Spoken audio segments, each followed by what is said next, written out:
I'd like to do is introduce Duncan, who's had this massive turnaround in terms of service delivery as a dietitian, and just talk about the paradigm that you've experienced.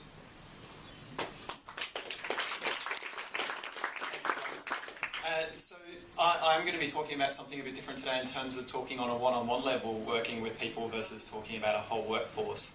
And my experience which I kind of describe as like changing the light bulb in my practice of engaging people and motivating people, which is embedding behaviour change in my practice.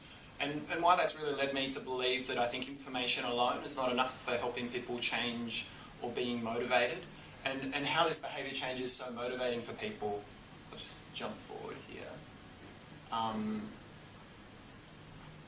So 9 months ago I went along to a course from Health Change Australia, and a few of you in the room will be familiar with these people, and some of you might even be using their model of behaviour change in some of the health programs you deliver.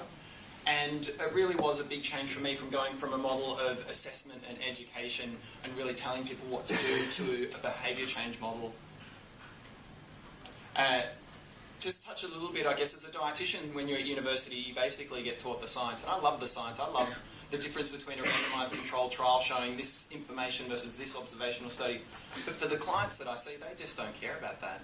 You know, when you're sitting one-on-one with someone, they just want to know what's important for them and what are they going to be able to do about making a change for themselves. So applying the HCA approach really taught me to use motivation and engagement to change people's behaviour versus just pure knowledge. And the results have been amazing from doing it. I've got this slide in here, not to bore you with their process, Health Change Australia, but just to share with you that this is not a system. I just didn't read a book and go, oh yeah, this is great, I'll come up with my own health change model. I follow their system, and it revolves around three main parts you can see here in this flowchart, which is basically the first part, which is the decision line in the middle, where people need to get to make a decision to change their health.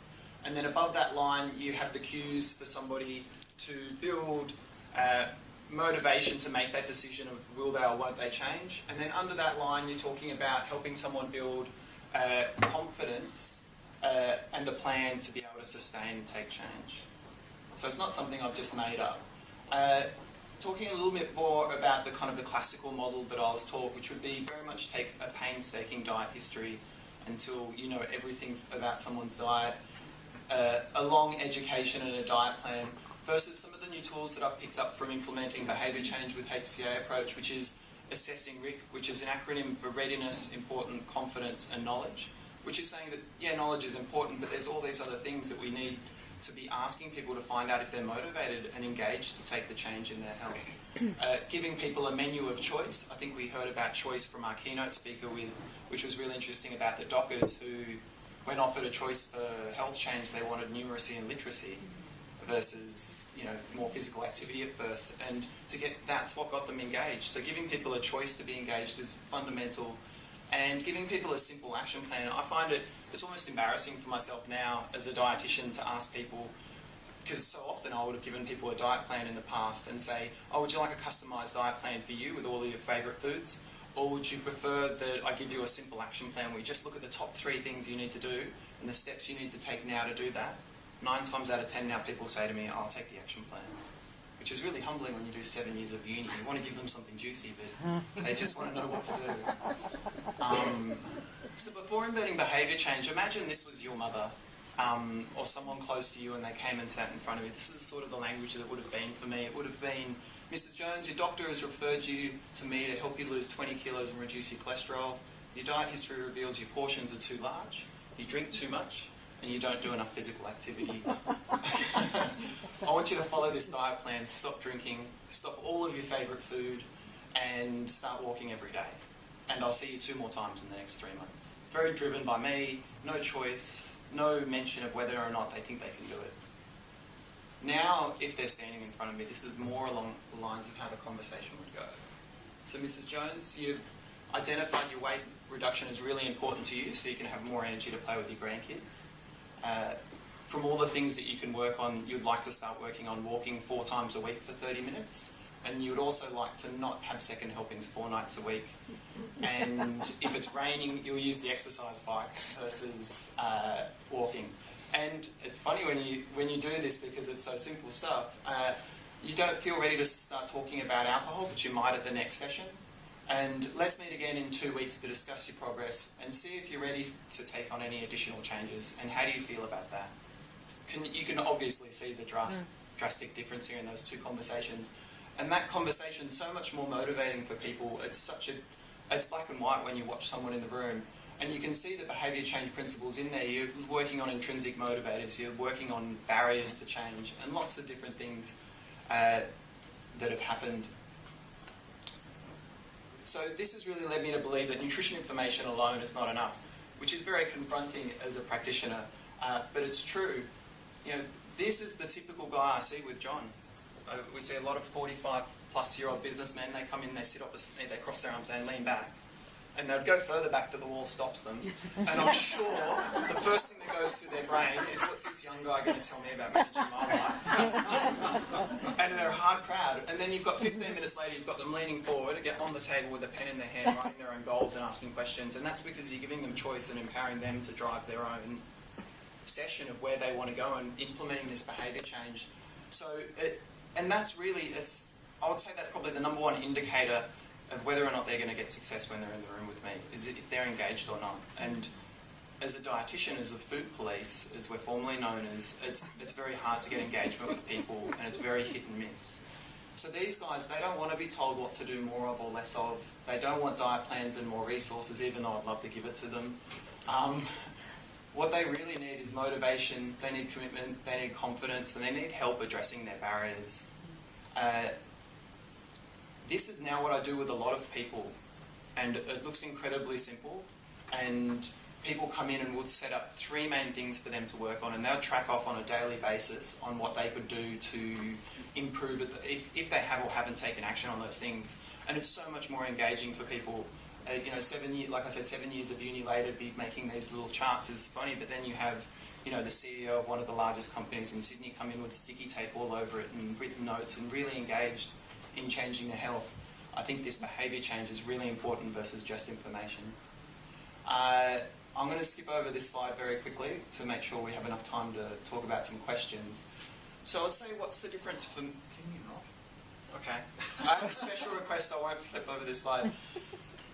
Interestingly, it's a 15-minute one. That's already. I found that this behaviour change stuff it's not just about 60 minutes. I have the luxury of spending a lot of time with people frequently about their health change, but I also have time. Some of my contracts are really short interventions of 15 minutes, twice over a 1-month period, and in particular these dancers.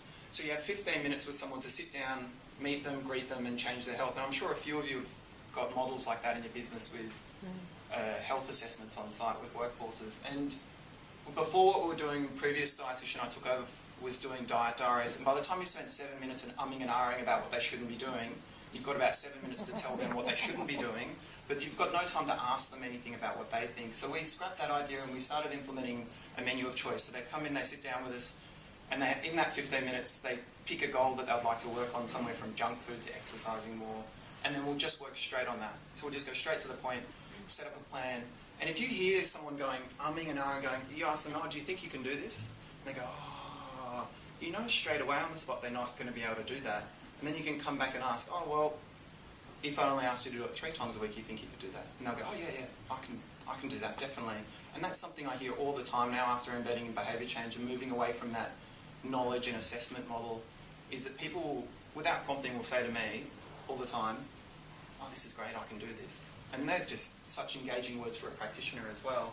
So it works extremely well in a short, if you only have a really brief time with someone, even just getting someone to take medication. So what's the difference for me? I think the main difference is that engagement. As a practitioner, I'm really engaged, and then it's this vicious cycle because they're really engaged, and then I'm more engaged, and they're more engaged. And the amount of people who turn up to clinic and keep turning up, and success rates go higher and higher. And it becomes much more like having a cup of tea with these people than it does about them feeling worried about losing their favourite foods. I think the success rate for me is flipped. One of my previous mentors, who's one of the best private practice dietitians in Sydney, said to me, get a thick skin, Duncan, because 25% of the people you try and help to lose weight are going to get results. And the other 75% won't. And I think, that's so demotivating myself, let alone for people to hear. Whereas I really feel that's really flipped for me, and although people might not be getting drastic results, I would say that now I'd say about 75% of the people I see will be getting much better results with their weight management from implementing behaviour change because they're so much more engaged to take action. So in summary, I would say steal a little bit of your time back from assessment and information giving and put some of it towards health change and behaviour change. So thanks for letting me share my experience today with you, and if you have any questions for John or myself. Time for one question for each.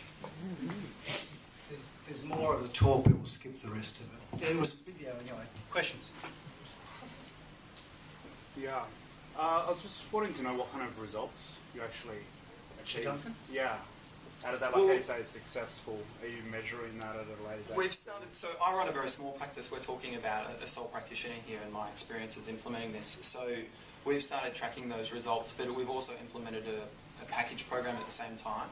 So that's been really, it changes it because the people who hop on board are super motivated because they're saying, oh, I'm committing to doing 12 months.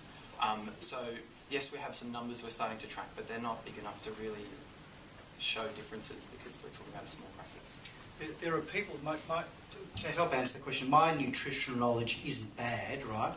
And there are people where I've got no idea why they're carrying the weight, and there are people that have carried 8 or 10 or 15 kilos in the 8 years that I've known them, that I send to Duncan. Not everyone, but he just gets results, you know. And there's a guy that's booked in, he's coming to boast how much weight he's lost. He just wants me to weigh him and boast about it. So, you know, anecdotally, it's just that's what I'm saying to Duncan. Look, I've been asked to talk about engagement. You must come, okay? Because I can talk about engaging leaders, but in terms of participants and whatever else, there's a very important message here about how you do it. Yeah, so I guess my story is not about numbers and large-scale results. It's more about, you know, behaviour change is something that's had such a big change for us, and it's very engaging.